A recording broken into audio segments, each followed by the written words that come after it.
gracias por darme la oportunidad de decirte algo que son datos. Pero dicen que él pagó. Espérame, no voy a opinar. Te voy a dar datos. El 95% del gabinete del PG y casi el 100% de los afiliados a Morena son todos del PRI. Y él era del PRI. Y él. Pero gracias por darme la oportunidad de darles una pequeña lección de historia. Nunca ha habido partidos políticos en México. Nunca. Ha sido un monobloque. Un solo bloque. Creado en 28, 29 y 30 de noviembre de 1928 por Plutarco Elías Calles. Testimonio físico, mi abuelo estaba ahí.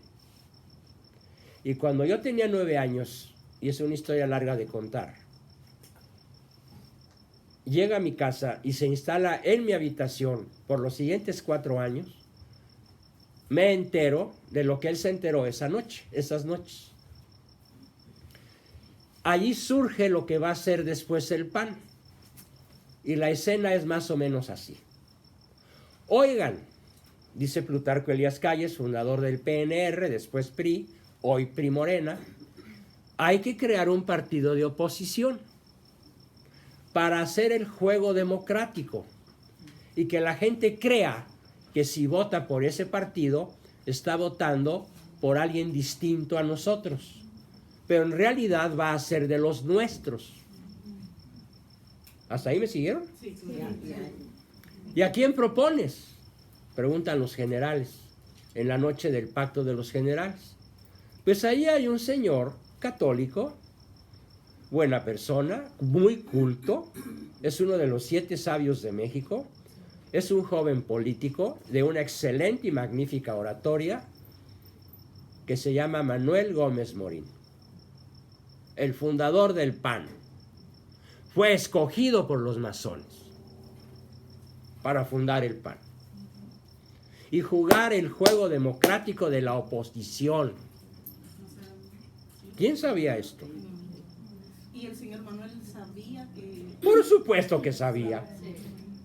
Mi papá, que después de la fundación del PAN, mi padre funda un movimiento alterno al PAN, no opuesto, sino de la misma, pero mucho más católico, que se llamó la Unión Nacional Sinarquista.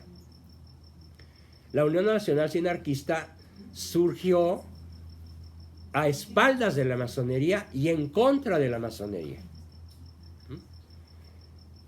Pero muy pronto lo ahogaron antes de que pudiera tomar fuerza. ¿Cómo lo ahogaron al movimiento de mi padre? Pues a cañonazos de $50,000, ¿no? Así, literalmente.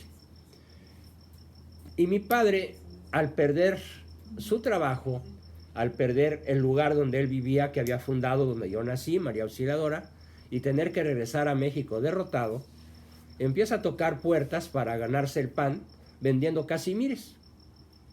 Y en una de esas toca en una puerta, en una colonia Popis, en Tacubaya, y le abre la puerta Manuel Gómez Morín, que ya había fundado el PAN. Y Manuel Gómez Morín le da su mejor cara. Dice: licenciado, ¿qué anda usted haciendo? Pues ganándome la vida, ya tengo 2 hijos. Pues véngase a trabajar conmigo, usted es un hombre muy culto. Y durante 25 años mi padre trabajó con Manuel Gómez Morín en la editorial Yus, donde yo aprendí historia, leyendo 1500 libros o más de historia, filosofía, teología, etc. Y en una de esas, en 1975, mi papá descubre que Manuel Gómez Morín ni era católico, ni era una oposición real, y era masón. Pero muchos años después. Eso mismo lo descubrió otro gran político mexicano, que mis respetos, el papá de Felipe Calderón, Luis Calderón Vega. Renuncia al PAN cuando descubre que el PAN está manejado por la masonería, hasta la fecha. Igual que en Venezuela, Guaidó es masón. El libertador de Venezuela contra el sátrapa Maduro es masón. O sea, ¿qué hace la masonería a escala global? Les pongo un ejemplo. Hagan de cuenta que esta noche, por ahí de las 4 de la madrugada, yo entro bien disfrazado, que no me puedan reconocer, entro a la casa de alguno de ustedes y los asalto. Les robo sus joyas, sus relojes, su caja fuerte, el dinero en efectivo, sus tarjetas de débito, de crédito.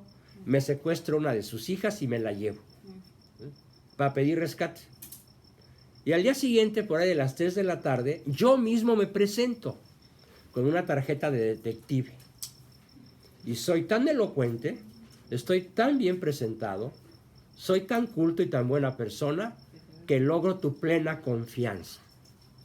Entonces, el mismo que te asaltó te va a redimir. Eso es México. Eso es Venezuela. Eso es El Salvador con el sátrapa que acaba de ir a México. El barbón ese que es un terrorista árabe. Y que acaba de decirles a los mexicanos que tenemos un presidente de lujo. Ave María. Un terrorista islámico, asesino, que es el presidente de El Salvador. Pero está salvando El Salvador después de haberlo asaltado, claro.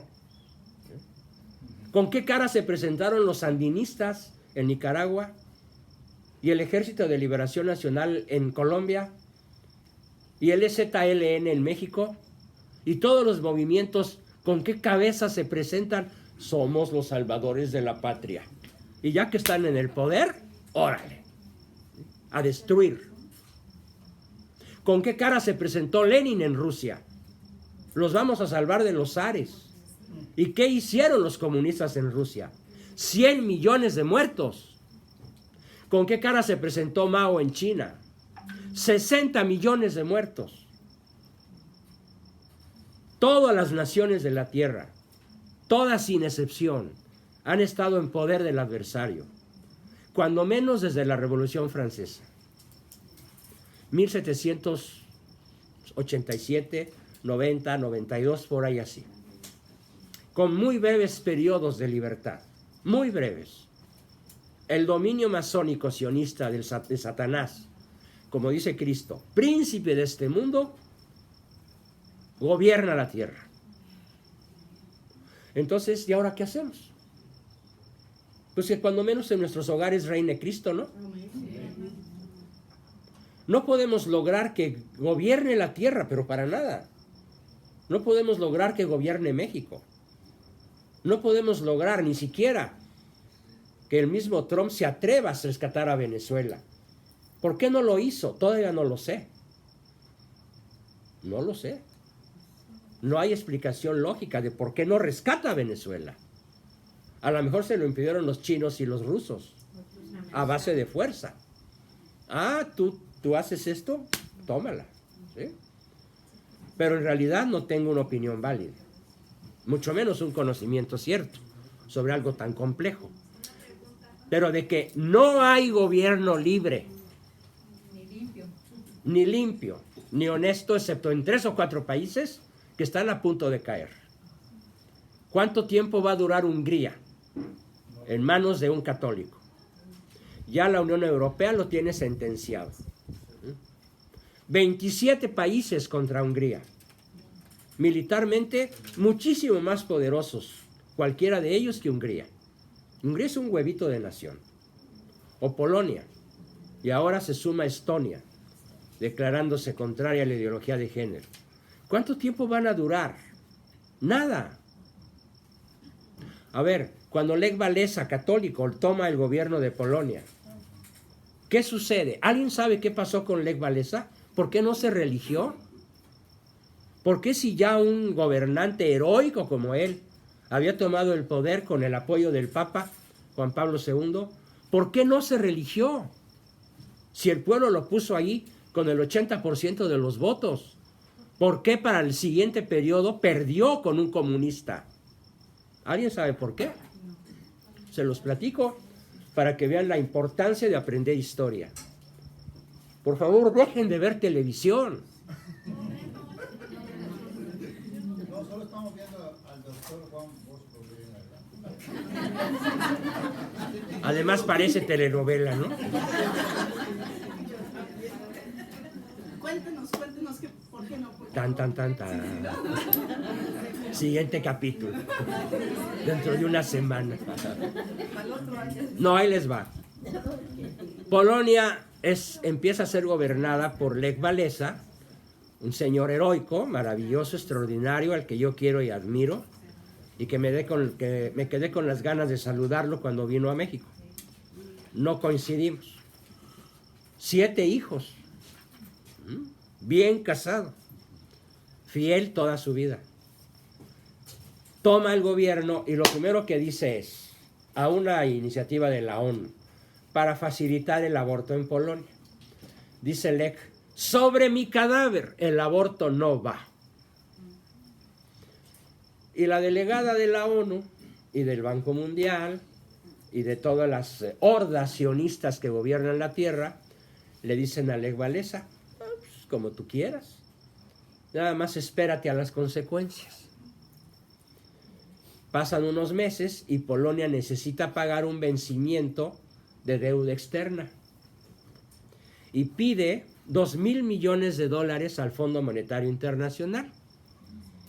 Y se presenta a la señora Lagarde, la misma que acaba de visitar a Pejelopostli,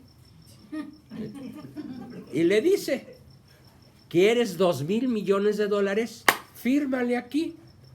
Pero eso no es el pagaré. No es el pagaré, es tu garantía de que vas a apoyar el aborto en Polonia. Pues no firmo. Pues entonces no hay dinero. Pues que no haya. Pues caerás en las próximas elecciones. Y cayó. Entonces, ¿quién obligó a una nación que había escogido a un presidente católico a escoger a un presidente socialista? El Fondo Monetario Internacional. Entonces vamos a imaginar que hubiera habido a mí me han preguntado, ¿por qué no te lanzas para candidato? Si no estoy loco. Sí, estoy medio chiflado, pero loco tanto no. ¿Por qué no? Porque no hay maniobra, no hay margen para ganar. ¿Sí? No hay ninguna posibilidad. A ver, vamos a suponer que yo tengo $2,000 millones. Bueno, ¿sabes cuántos tienen ellos? El 98% de la riqueza de la tierra. No estamos hablando de miles de billones, estamos hablando de quintillones. O sea, si escribimos los ceros, no caben aquí. Esa es la riqueza. ¿Cómo enfrentas esa riqueza? ¿Cómo enfrentas el poder atómico? Solo de la OTAN. Ya no digamos de todas las naciones aliadas al sionismo. ¿Sí? No es posible. Físicamente es imposible. Pero con Dios todo es posible. Es que Dios no juega la política. Pues hay que invitarlo. La política la hacemos nosotros, los humanos. O sea, pues yo lo veo una capacidad, sinceramente, admirable, de que no hay de qué desperdiciarla. Entonces, ¿por qué no invitarlo a Dios a decir, Señor, tú vas conmigo y yo contigo y vamos y todos nosotros? Bueno, te puedo platicar qué pasó con los grandes políticos que lograron cambiar grandes cosas en su tierra y cómo murieron. Santa Juana de Arco, Santa Isabel de Hungría, San Enrique de Inglaterra, Bueno, si nos toca hacer San Eduardo de Inglaterra, San Fernando de España. Finalmente, ninguno de ellos logró instalar el reino de Cristo en sus naciones. Duraron muy poquito. Es más, ¿sabes cuánto tiempo fue Juana de Arco reina de Francia? 10 minutos. Mientras le pasó la corona de ella al rey que la traiciona y la manda a la hoguera, pasaron 10 minutos. Entonces, fíjense muy bien, con esto no quiero decir que mi mensaje sea de desesperación o desolación. Mi mensaje es este. Nuestro reino no es de este mundo. Cristo no promete éxito político, militar o financiero. Cristo promete que si seguimos su ley, su palabra y su obra y nos adherimos a sus méritos, salvaremos nuestras almas y muy probablemente las de quienes amamos. Pero entonces, ¿dónde está nuestro combate? Nuestro combate ya no es con armas como el de los cristeros, donde mi abuelo fue jefe número 1. Nuestro combate es espiritual, es en las ideas, es con formación, con conocimientos, con habilidades. ¿Y cuál es nuestra meta? ¿Salvar naciones? No, nuestra meta es salvar familias. ¿Cuáles familias? Empieza por la tuya y date por bueno. Si salvas la tuya. Y si puedes infundir todo esto en otras familias, tanto mejor. Y finalmente, el triunfo de cada uno de nosotros no será un triunfo militar, financiero, político, aplaudido por la mayoría de los ciudadanos de cualquier nación. Eso ya no va a ocurrir jamás. Al menos no de aquí al día del juicio final por la noche. ¿Cuál es nuestro triunfo? De acuerdo con todo lo que he planteado, vivir en gracia, y para eso necesitamos vivir las virtudes. Aprender a vivir las virtudes cotidianamente, heroicamente, permanentemente, como un modo de vida. Porque además vivir las virtudes tienen muchísimas ganancias de orden físico, de orden operativo, etcétera, que ya he explicado en otras ocasiones. Pero si me siguen mañana, pasado y el resto de las sesiones que todavía estaré en Los Ángeles, pues podremos seguir profundizando. Propongo algo. Abrimos un pequeño espacio para preguntas. Alguien está levantando las manos, así Sí, que yo nomás, adelante.